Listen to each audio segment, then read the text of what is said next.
All right, back with topics that were posed to me before Christmas of 2016. And next up, we got Tim Jacobs. Hey, Tim, how's it going? And Tim was interested in how to approach high playing while using less mouthpiece pressure. What practice routines will help with this? I gotta say, Tim, you know what I'm gonna say? The ultimate, most successful, proven practice routine for this is my 16-week upper register course. That's just where it stands right now. There's no other course in history that can come close to it for two reasons. Number one, it's a macroscopic approach to the physical part of playing infused with momentum. So the Claude Gordon, the Stamps, the Caruso, uh, any other routine out there, mystery to mastery, balanced embouchure, tongue controlled embouchure, um, just playing the Arbenz book or the Clark book, just the Bill Adam.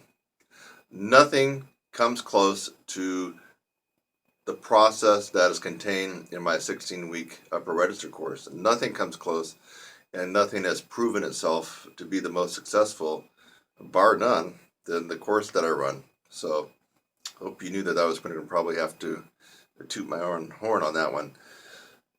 Mouthpiece pressure is a result of, well, it's an inherent part of playing the horn, but too much mouthpiece pressure usually is a result of a combination of things.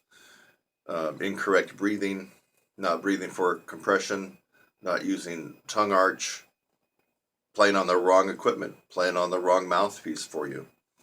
And then, of course, a lack of lip strength and a lack of embouchure strength. So it could be one of those or it could be all of those will contribute to mouthpiece pressure. And for most people, you have to go through the process of really developing this efficiency and strength in your embouchure, your breathing, and your chops and your tongue before you can start to diminish some of the mouthpiece pressure. Now, all players on the planet have mouthpiece pressure that maxes out to where their range stops. So think about it. I don't care if it's James Morrison or John Faddis. You keep saying, okay, great, you played a triple G, John Faddis, great. Play triple A. Okay, you got that. All right, play triple B flat. At some point, he's not going to be able to play the note. And the reason is he will be exceeding the maximum amount of mouthpiece pressure, which is going to come at a certain degree that will shut off the vibration in his lips. I don't care if that's Maynard Ferguson or James Morrison or Arturo Sandoval. No matter how high they can go, you ask them to go to the next note and then the next note. There's going to be a place where they can't play. And what happens? They've exceeded the mouthpiece pressure and they are stopping the lips from vibrating. That's what's going on. That's why we all have a max high range. So the more chops we have and the more cushion and lip strength we have here, the more we can fight against that pressure and build a cushion.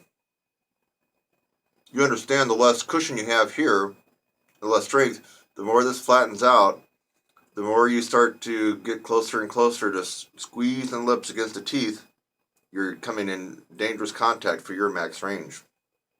So the more you can fight against the mouthpiece, push out, you still got cushion and wiggle room to play and for your range to increase.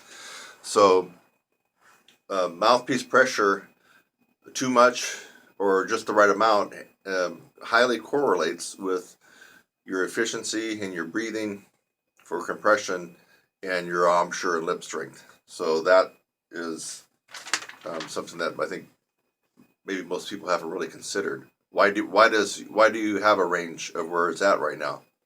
If you can play an F above high C on the horn but can't go higher, why is that? Or if you're struggling at high C and can't go higher, why is that? It's because you're maxing out your mouthpiece pressure and you're stopping the lips from vibrating from too much pressure. That's how everybody is. And I can't imagine anybody would say anything contrary to that, because that's why you cannot go any higher. But even I use some pretty extreme examples of people that can play high, but still ask them to keep playing higher and with the same dynamic level, and they will shut down at some point. The reason? They're using the maximum amount of mouthpiece pressure and their lips are not vibrating any longer. That's the whole reason why we all have our own range. So let's see what else did Tim say. What practice routines? Well, I already told you the best one to do. Any routine that's known for building up embouchure strength, flexibility, tone. So if you want to get a piece of the pie, not the whole pie, I consider my course as the whole pie. And the results are spectacular. So if you want a piece of that pie, then you could segregate it out into things like the Charles Colin lip flexibility book, the Colonel Irons book on lip flexibilities, maybe even the Schlossberg. Some of the Claude Gordon stuff, some of the Crusoe stuff within reason, as long as you don't stiffen up your lips from too much of it. So these are some of the different things, even the Bill Adams, some of that stuff. I mean, so you do some of these different things, and you should notice that you're going to reduce the mouthpiece pressure to a certain extent. So that's my take on that one. I'm glad you asked that, Tim, because I got to plug my course. All right, Tim, so I hope that answered pretty much what we were talking about.